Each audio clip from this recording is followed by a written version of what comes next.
UK faces one of its longest recessions on record after the Bank of England overnight by 0.75% increased rates as it seeks to crush inflation. Let's bring in Ross Greenwood.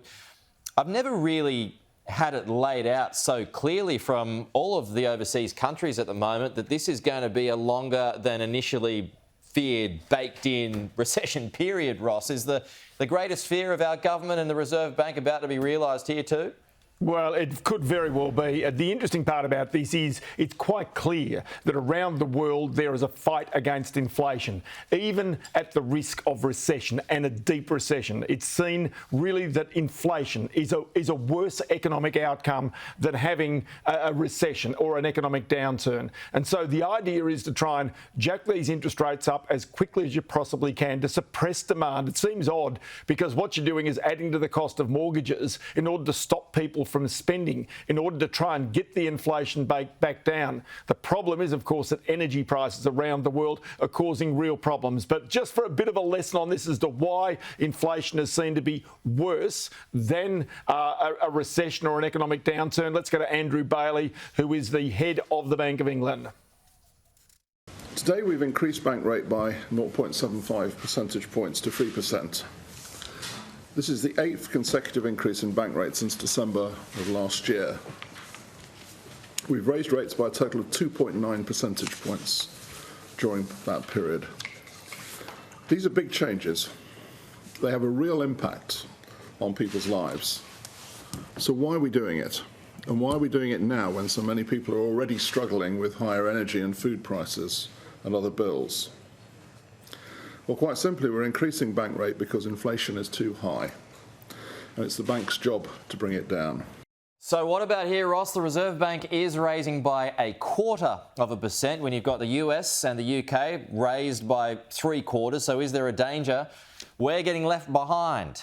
That is the danger and that is the worry because, of course, either that or here we get the soft landing that nobody else in the rest of the developed world is going to see. So think about this. The UK rates are now 3%, the cash rate. In the United States now, they're above that. They're getting to for 4%. In New Zealand, they're 3.5%. Here, 2.85%. But inflation is rising, perhaps at slower paces in some of those other countries, but there's the problem. So let's go back again to Andrew Bailey to talk about those differences about inflation and an economic slowdown. If we do not act forcefully now, it will be worse later on. And as the forecast we are publishing today shows, it is a tough road ahead. The sharp increase in energy prices caused by Russia's invasion of Ukraine has made us poorer as a nation. The level of economic activity is likely to be flat and even fall for some time. But the economy will recover and inflation will fall. We cannot, I'm afraid, pretend to know what will happen to gas prices. That depends on the war in Ukraine. We've all got our binoculars on, looking way off into the distance when inflation starts falling down, Ross. So apart from gas prices, are there any other signs inflation is escaping into the broader economy? There is, and I'll show you something here very quickly, and that is yesterday, Coles and Woolworths came out with quarterly sales numbers. Basically, they weren't bad. Woolworths a little lower, but this is what food price inflation is doing in Australia right now. Woolworths up by 7.3% in the quarter. Coles up by 7.1%. Things like potatoes and corn, that can be affected by floods, I know, but that's a sign that the inflation is getting broader than just energy prices.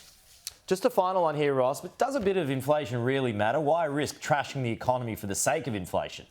OK, so go back to the United States. Overnight, you've had Amazon coming out and basically saying it's got a staff freeze, especially on senior staff. And in this case, the Amazon senior vice president sent out a note to staff saying we're facing an unusual macroeconomic environment and want to balance our hiring and our investments. And also with being thoughtful about this economy. Now, the important part about this is jobs and inflation are related. So in other words, if you want full employment, you've got to eventually tackle inflation because eventually companies will put off staff, which lift the transport companies done overnight. So that is the reason why inflation is such an important thing to tackle. Well explained. Ross Greenwood, appreciate that. Thank you.